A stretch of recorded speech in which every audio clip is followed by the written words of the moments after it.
menjawab tuduhan pembelokan sejarah.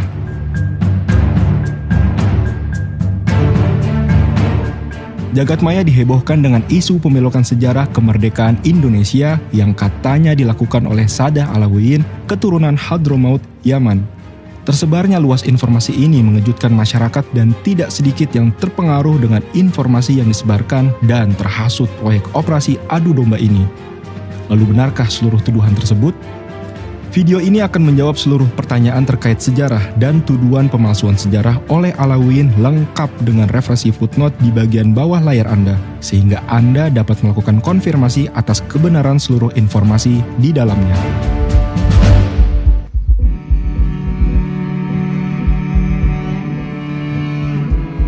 Isu anti-Arab atau anti-keturunan Yaman ini diawali dengan narasi bahwa Ba'alawi dan Masya'ih yang berasal dari Hadramaut Yaman didatangkan oleh Belanda untuk membantu mereka menjajah Nusantara. Benarkah? Orang Hadramaut dikenal dengan migrasinya ke banyak negara dengan misi perdagangan dan dakwah, sebagaimana dikatakan oleh sejarawan Inggris terkemuka Sir Richard Burton. Matahari tidak terbit di suatu wilayah yang tidak didiami orang Hadramaut. Lalu bagaimana dengan Nusantara? Pertama, kalangan Ba'alawi atau orang-orang Yaman hadir di Nusantara bukan karena didatangkan oleh pemerintah kolonial Belanda. Sejarawan Inggris lainnya, R.B. Sargent, memperkirakan bahwa Ba'alawi telah tiba di wilayah tersebut, Nusantara, beberapa waktu sebelum Belanda dan secara bertahap mengendalikan perdagangan pesisir Hindia Belanda. Orang-orang Belanda dan orang-orang Eropa pada umumnya tidak menyukai orang-orang Arab. Van Vleuten, Direktur Dalam Negeri Hindia Belanda, dalam suratnya tanggal 24 April 1886 menulis, orang Eropa di Hindia Belanda semua benci kepada orang Arab. Kebencian ini sama saja dengan kebencian orang Eropa terhadap kaum Yahudi. Orang Arab yang tinggal di Nusantara tidak mendapat simpati dari orang Eropa, malah dia menjadi objek kebencian dan permusuhan. Semua pegawai termasuk para asisten residen dan kontrolir tetap lebih suka membicarakan persoalan pajak dengan 50 orang Cina daripada mengaturnya dengan satu orang Arab saja. Van den Berg, yang melakukan penelitian tentang orang-orang Hadramaut di Hindia Belanda pada akhir abad ke-19, menulis dalam salah satu suratnya kepada Gubernur Jenderal Hindia Belanda bahwa banyak orang Eropa takut berlebih-lebihan terhadap semua orang yang memakai serban atau yang melaksanakan dengan taat ibadah agamanya. Rasa takut ini sering dipupuk oleh tulisan kuasi ilmiah dalam surat kabar dan majalah populer oleh para keturunan Arab. Snoek Horgorne menambahkan, sehingga Belanda berusaha memperketat dan membatasi ruang gerak mereka. Dalam pemberitaan Snoek Horgorne, ia mengatakan, seandainya undang-undang kita tidak membatasi ruang gerak orang Hadramaut itu, migrasi mereka ke Hindia pasti lebih banyak daripada sekarang.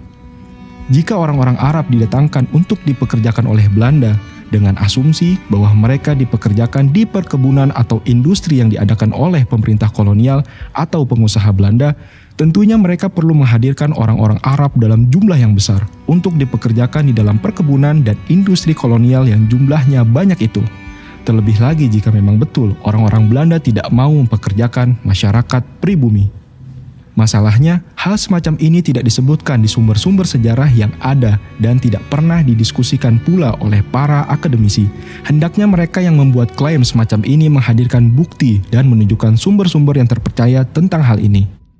Adapun pekerjaan di pemerintahan hampir sepenuhnya dihindari oleh orang Arab. Van den Berg misalnya menulis, di Pulau Jawa saya hanya mengenal 2 pegawai pemerintah yang berasal dari Arab, yaitu Bupati Magelang dan Patih Brebes. Keluarga Bupati Cianjur meskipun berasal dari Arab, sudah menjadi orang Jawa sehingga tidak mempunyai perasaan seperti orang Arab pada umumnya.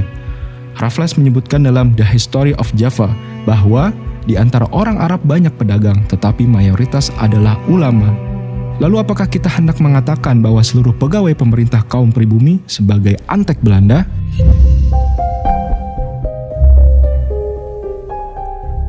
Pada abad ke-19, ketika jumlah orang-orang Arab meningkat di Hindia Belanda, mereka diharuskan tinggal di distrik yang terpisah di kota-kota besar, dan mereka harus memohon surat jalan untuk bepergian. Kebijakan ini dikenal sebagai Weekendstelsel dan Passenstelsel. Mereka biasanya tidak diizinkan atau dipersulit untuk pergi ke kawasan pedesaan yang menjadi pemukiman utama masyarakat pribumi. Mereka tidak menghendaki masyarakat Arab bercampur dengan masyarakat pribumi. Kalaupun ada pengaruh yang mungkin diberikan oleh orang-orang Arab terhadap penduduk pribumi, hal itu umumnya dalam bentuk yang tidak disukai oleh Belanda. Karena itulah pada tahun 1904, Snoeck-Horgogne menulis, hendaknya jangan dikira bahwa pembatasan pusat perdagangan dan beberapa kota dengan kampung yang khusus dapat menghalangi segala keburukan. Justru di tempat-tempat itulah ditemukan orang pribumi biasa yang lebih terpelajar berasal dari segala daerah. Dan dari situlah pengaruh Arab lebih berbisa pada kalangan luas daripada keadaan lain. Andaikan belum ada orang Arab yang bermukim di Nusantara ini, maka menjadi kewajiban pemerintah untuk menolak mereka.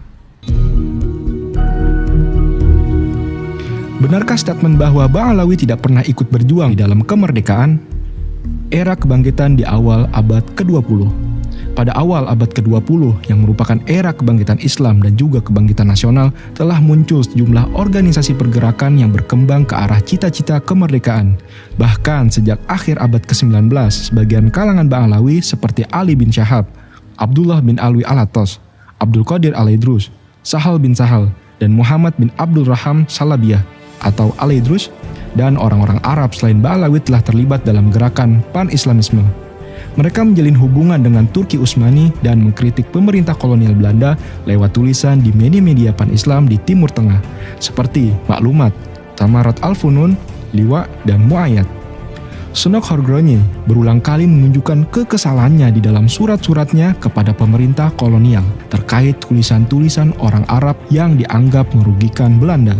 Tulisan-tulisan itu bernada proto-nasionalis dan mengangkat tema ketidakadilan dan penindasan pemerintah kolonial Hindia Belanda. Dalam suratnya kepada Gubernur Jenderal Hindia Belanda yang bertanggal 20 November 1899, Snoeck melaporkan, nomor-nomor dari surat kabar Maklumat dan Mu'ayyad memuat karangan-karangan yang menghasut terhadap pemerintah Hindia Belanda. Banyak sekali karangan semacam itu akhir-akhir ini terbit dalam surat kabar berbahasa Arab di Konstantinopel, Beirut, Kairo, dan sebagainya.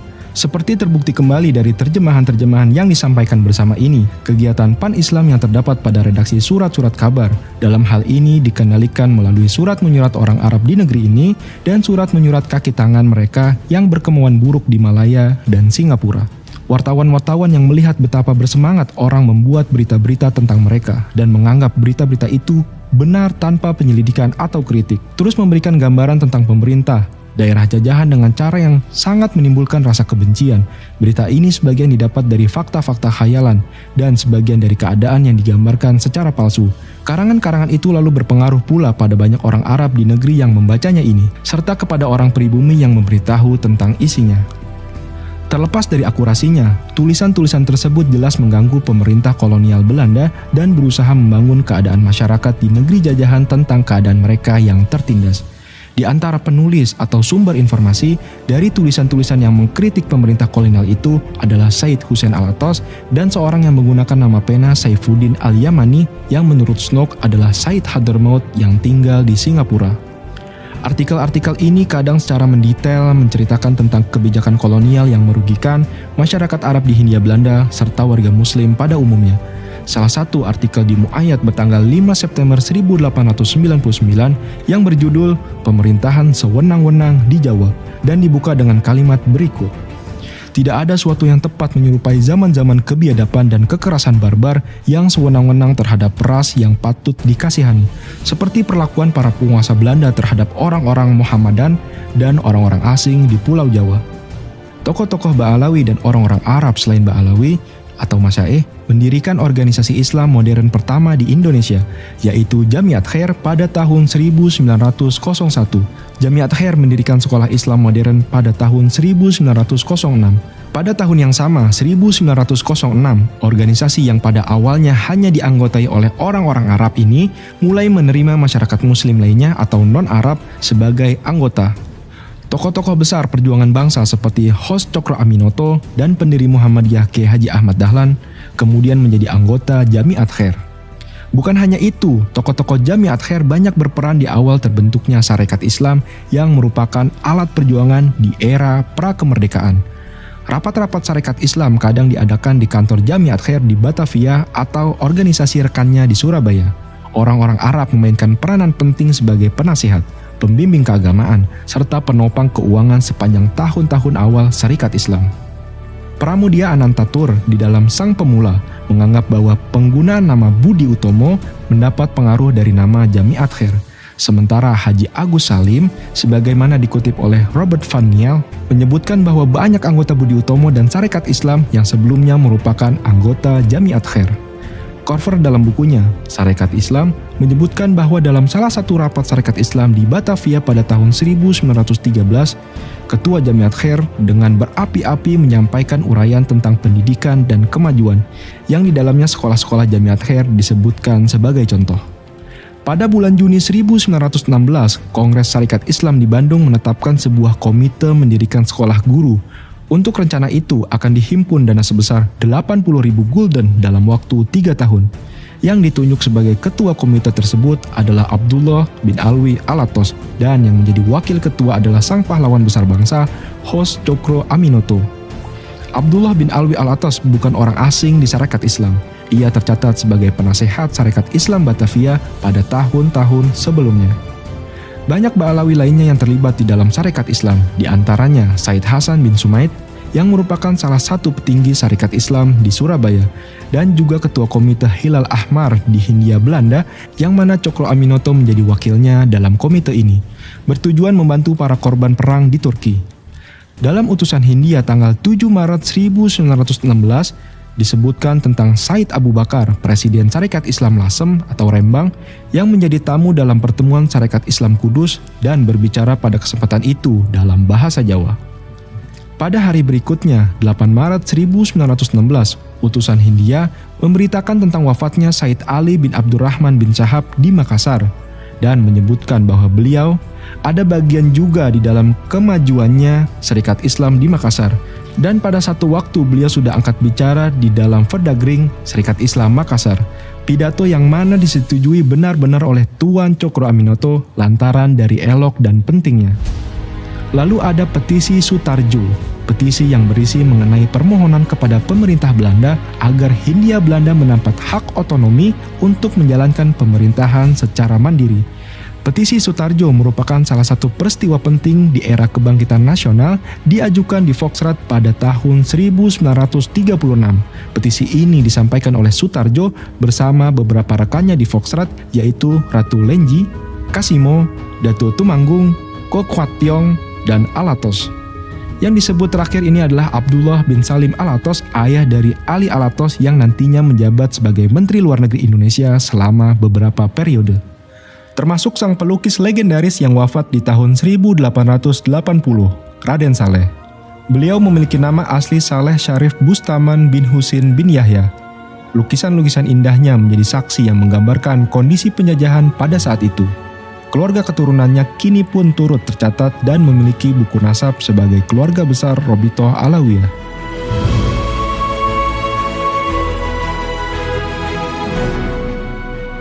Era kemerdekaan. Lalu bagaimana peran habaib di era kemerdekaan? Jangan pernah mengatakan Alawiyin keturunan Yaman tidak turut berperan dalam kemerdekaan hingga engkau mengenal sosok Muhammad Asad Shahab.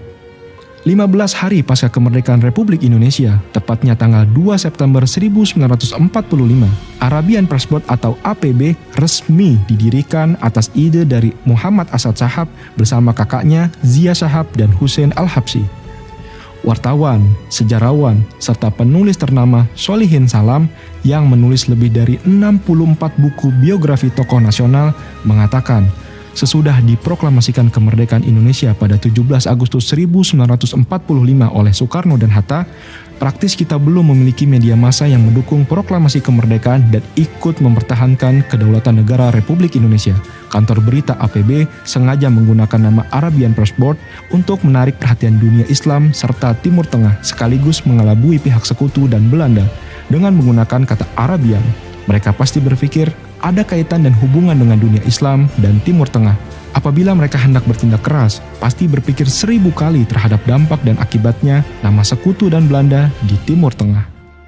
Perjuangan Asad Shahab dengan APB-nya tidak sia-sia. Berita kemerdekaan Indonesia tersebar luas di Timur Tengah dan sekitarnya hingga berujung pengakuan kedaulatan Indonesia dari berbagai negara Arab.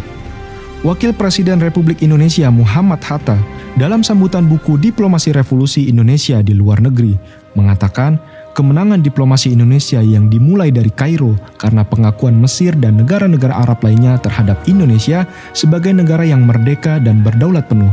Segala jalan tertutup bagi Belanda untuk surut kembali atau memungkiri janji, sebagaimana selalu dilakukannya di masa-masa yang lampau. Jenderal A.H. Nasution juga memberikan kata pengantar pada buku yang sama. Karena itu tercatatlah negara-negara Arab yang paling dahulu mengakui Republik Indonesia dan paling dahulu mengirim misi diplomatiknya ke Yogyakarta dan yang paling dahulu memberikan bantuan biaya bagi diplomat-diplomat Indonesia di luar negeri, Mesir, Suriah, Irak, Aljazair, Tunisia, Arab Saudi, Yaman, memelopori pengakuan de jure Republik Indonesia bersama Afghanistan, Iran, dan Turki mendukung Republik Indonesia. Fakta-fakta ini merupakan hasil perjuangan diplomat-diplomat revolusi kita dan simpati terhadap Republik Indonesia yang tetap luas di negara-negara Timur Tengah merupakan modal perjuangan kita seterusnya. Atas jasanya, begitu banyak tokoh dan sejarawan yang menuliskan tinta emas atas perjuangan Asad Shahab. Rosihan Anwar, motivasinya sederhana, mau berjuang menegakkan Republik Indonesia dan mempertahankan kemerdekaan bangsa Indonesia yang telah diproklamasikan. Sudarpo Sastro Satomo, Saudara Shahab adalah seorang eksponen yang mempunyai peran dalam sejarah perjuangan kemerdekaan kita yang pantas kita peringati. M. Yusuf Ronodipuro, sebagai seorang pejuang, beliau tidak mengharapkan penghargaan, ketulusan hatinya untuk menyumbangkan jasa-jasanya bagi kepentingan perjuangan kemerdekaan bangsa, baginya itu sudah suatu penghargaan. Solihin Salam, untuk itu kita patut menyampaikan apresiasi dan penghargaan yang tinggi. Kita percaya bahwa nama APB tercatat dalam lembaran sejarah Republik Indonesia. Prof. Dawam Raharjo, M. Asad Shahab selayaknya diingat dan dihargai sebagai salah seorang bapak pendiri bangsa, the founding father negara Republik Indonesia. Insinyur Soekarno, aku menghargai keberanian dan tata keramanya.